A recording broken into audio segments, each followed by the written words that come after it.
El mundo de Marco Vargas estaba partido en dos. Una mitad olía a pólvora, a miedo rancio y al polvo del desierto de Juárez que se pegaba al sudor. Era un universo de callejones oscuros, de susurros traicioneros y de la mirada vacía de los que ya lo habían perdido todo. Como detective, Marco navegaba en ese infierno con una calma casi inhumana. Su rostro, curtido por un sol que no perdona, era una máscara de acero. Pero esa máscara se derretía cada noche, en el preciso instante en que cruzaba el umbral de su casa. Ahí empezaba la otra mitad de su mundo. La que olía a guiso de res, a sábanas limpias y al perfume floral de Anelita, su esposa. Ella era su ancla, la prueba irrefutable de que, en medio de la brutalidad, todavía existía la bondad. Anelita era su santuario, un refugio de paredes delgadas y luz cálida donde el monstruo que era en la calle podía volver a ser hombre. Su amor por ella no era una emoción, era un principio fundamental, como la gravedad. Sin ella, sentía que flotaría a la deriva en la oscuridad. Su rutina era un ritual sagrado. Llegaba, dejaba su arma y su cinismo en un cajón, y se lavaba las manos hasta quitarse el olor de la muerte. Anelita siempre lo esperaba con una sonrisa que desarmaba cualquier fantasma que lo hubiera seguido a casa. ¿Otro día difícil, mi amor?, preguntaba ella, y su voz era la única melodía que podía callar las sirenas en su cabeza. El de siempre, respondía él, pero al verla, el peso del día se disolvía. Vivían en un pequeño apartamento que Anelita había convertido en un hogar. Las paredes estaban adornadas con fotos de su boda, de viajes a pueblos cercanos, de momentos sencillos que para Marco valían más que cualquier medalla. Se sentaban a cenar en una mesa de madera que cojeaba un poco, y hablaban de cosas triviales. Los chismes de la vecina, una película que querían ver, el plan de ahorrar para pintar la sala. Esas conversaciones eran su oxígeno, eran la normalidad que él defendía con su vida allá afuera. Sus sueños eran modestos. Marco fantaseaba con un retiro anticipado, con comprar una pequeña casa lejos de la frontera, un lugar donde el único sonido por la noche fuera el de los grillos, un lugar donde Anelita pudiera tener el jardín que siempre había querido. Ella, por su parte, soñaba con verlo sonreír más a menudo, con que las líneas de preocupación en su frente se suavizaran. Su futuro era un lienzo en blanco que planeaban pintar juntos, con colores tranquilos y seguros. Pero el lienzo ya tenía manchas, finas grietas que Marco en su agotamiento se negaba a ver. La primera señal fue un silencio. Anelita, que siempre llenaba la casa con su canto desafinado mientras cocinaba, empezó a estar más callada. A veces, la encontraba con la mirada perdida en la ventana, una melancolía en sus ojos que él no reconocía. Cuando le preguntaba qué pasaba, ella simplemente sacudía la cabeza y forzaba una sonrisa. «Solo estoy cansada, mi vida. No es nada». Marco le creía, o elegía creerle. El trabajo lo consumía, y la simpleza de esa respuesta era más fácil de aceptar que una verdad complicada. Luego vinieron los pequeños secretos. Un nuevo vestido, que ella dijo que estaba en oferta, pero que él sabía que no podían permitirse. Llamadas telefónicas que terminaban abruptamente cuando él entraba en la habitación. Una vez, encontró una sola rosa roja en un jarrón. «Un admirador secreto», bromeó ella. Pero su risa no llegó a sus ojos. Marco sintió una punzada de celos, una sensación extraña y posesiva que aplastó de inmediato. Confiar en Anelita era parte de su código. Dudar de ella era como dudar de que el sol saldría mañana. Las presiones externas también comenzaron a filtrarse bajo la puerta. En el trabajo, un caso de alto perfil lo puso en la mira de gente poderosa. Su jefe, un hombre con más lealtad al dinero que a la ley, le sugirió sutilmente que dejara de escarbar. «Hay tumbas que es mejor no abrir, Vargas», le dijo, y la amenaza velada flotó en el aire viciado de la oficina.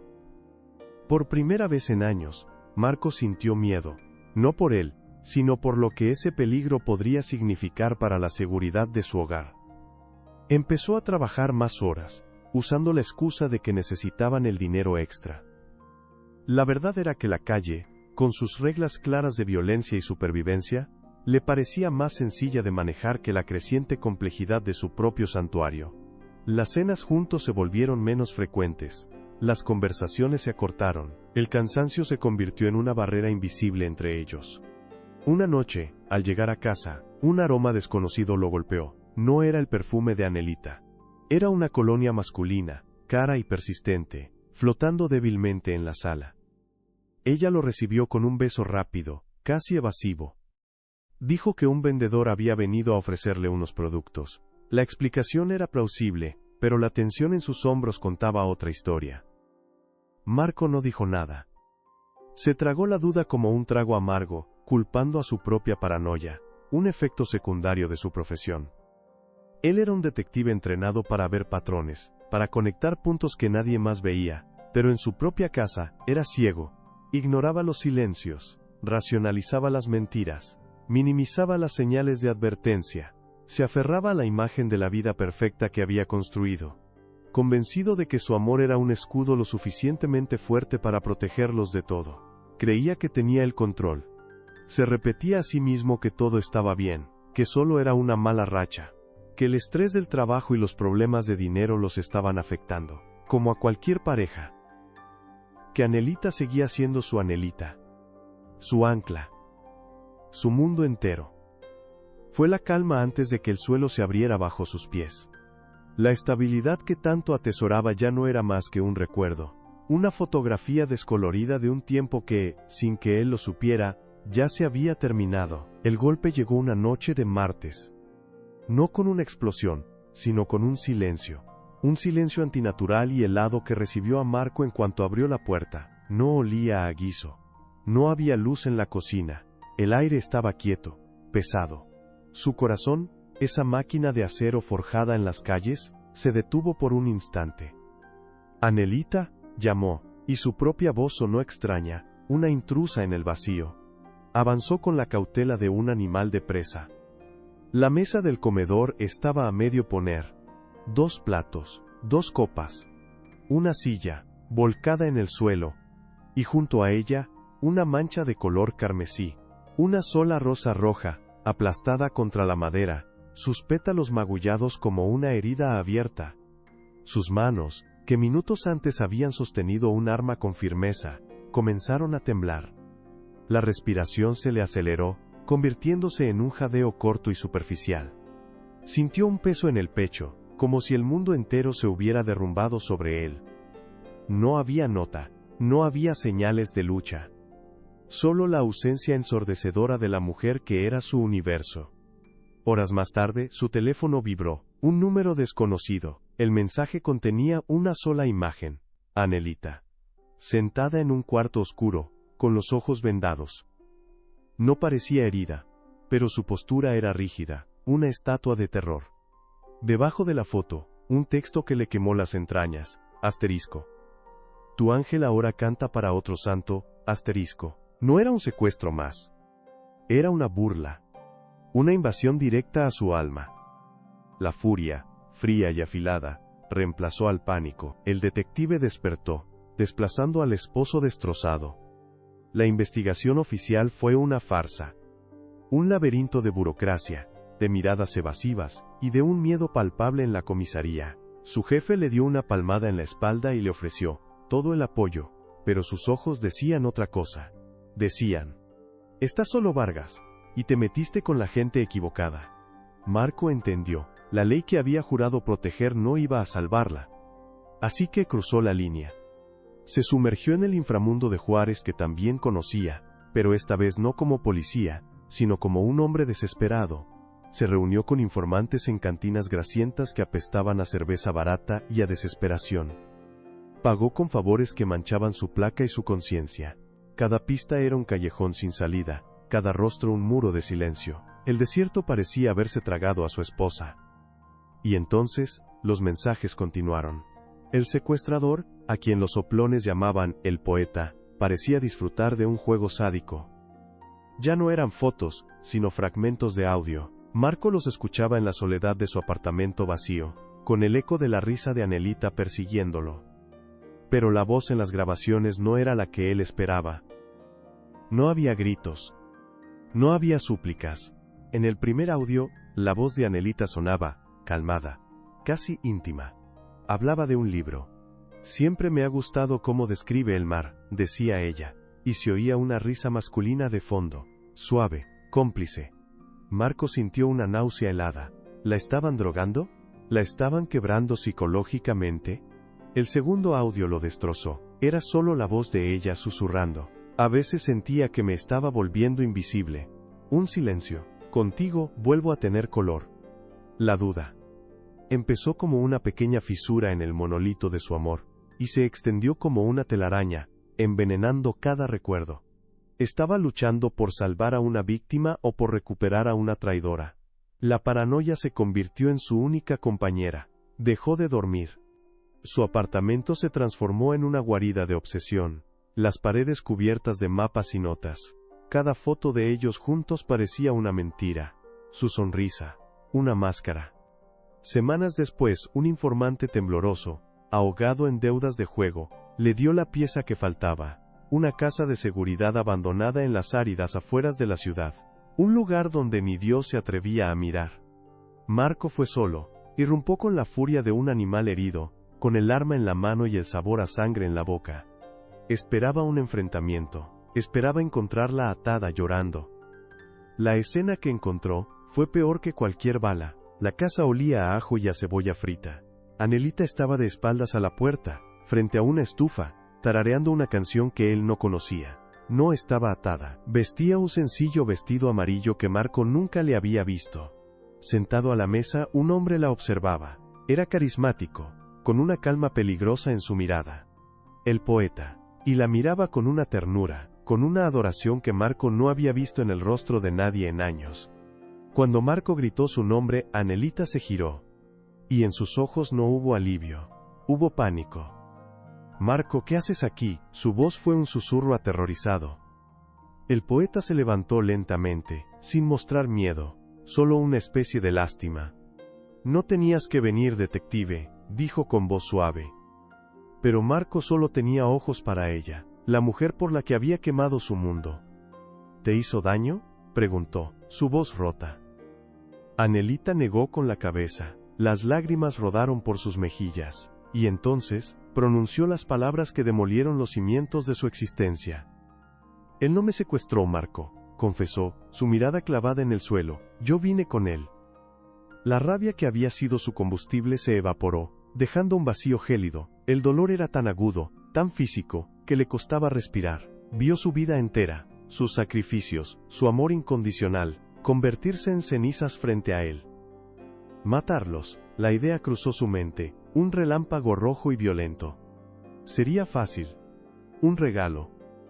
Una salida rápida a su traición, pero mientras los miraba, a ella temblando de miedo, y a él protegiéndola con su cuerpo, una nueva idea, más fría y mucho más cruel, comenzó a tomar forma en su mente. Su venganza no sería con una pistola, sería con el cerebro. Usaría su conocimiento del sistema, del infierno que ellos creían haber dejado atrás, para construirles una jaula perfecta. Una de la que su amor jamás podría salvarlos. No les daría la justicia de la ley, ni la misericordia de una bala, les daría la justicia del desierto.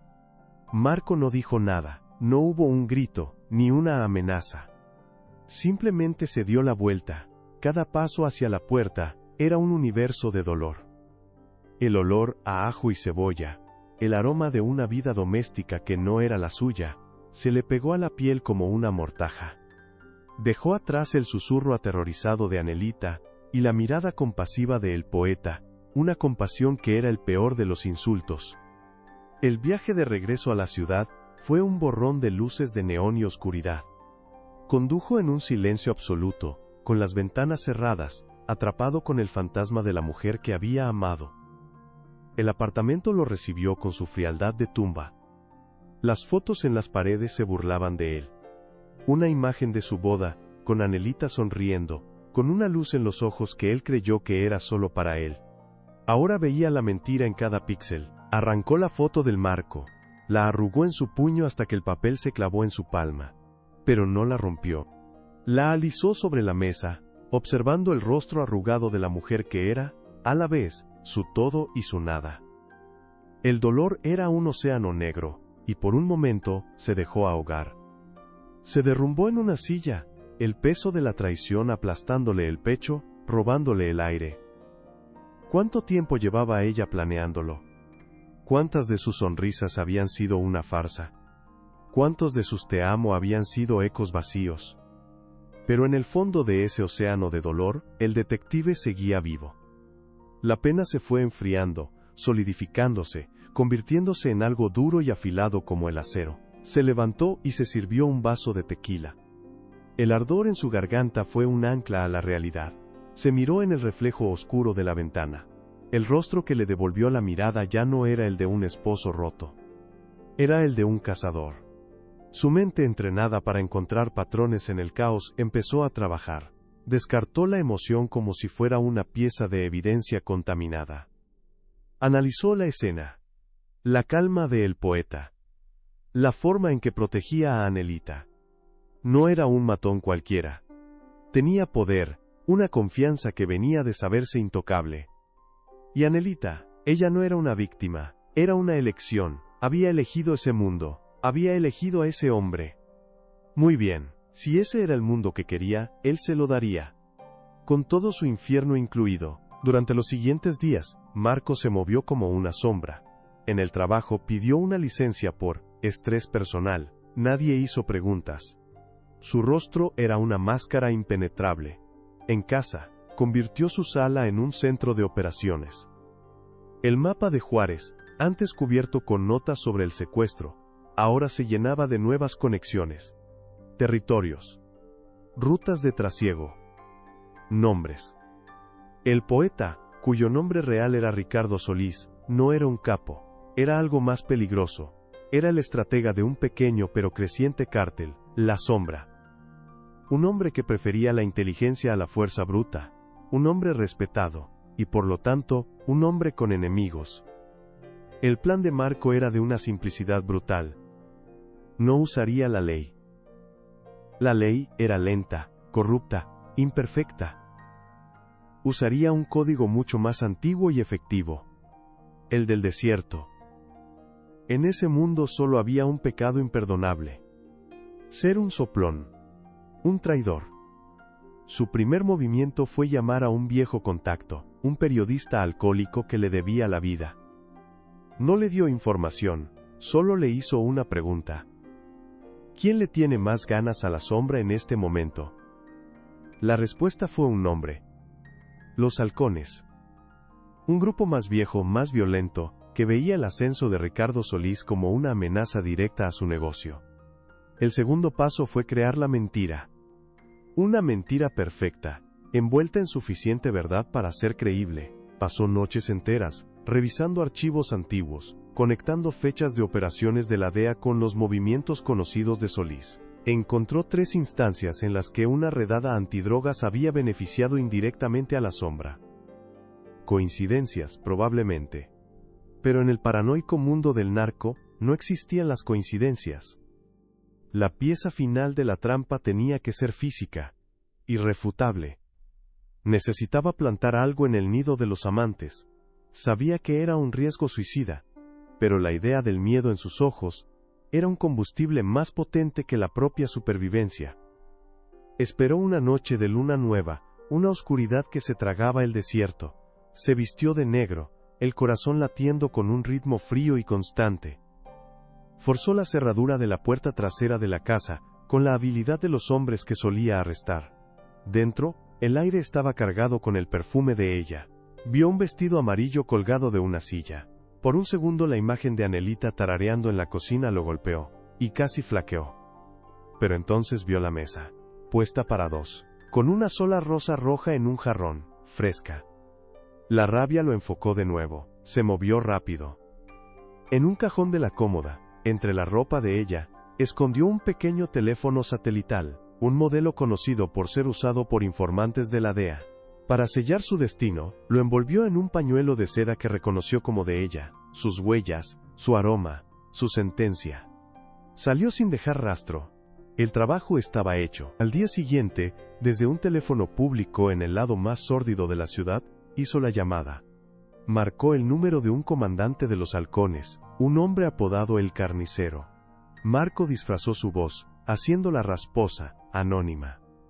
«Tengo algo para ti», dijo sin preámbulos. Te preguntas por qué tus últimos envíos han caído. Tienes una rata en tu patio trasero. Se llama Ricardo Solís. Hubo un silencio al otro lado de la línea. Pruebas, gruñó la voz.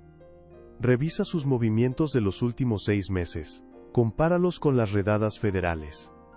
Luego, ve a su casa en el desierto. Busca en el cuarto de su mujer.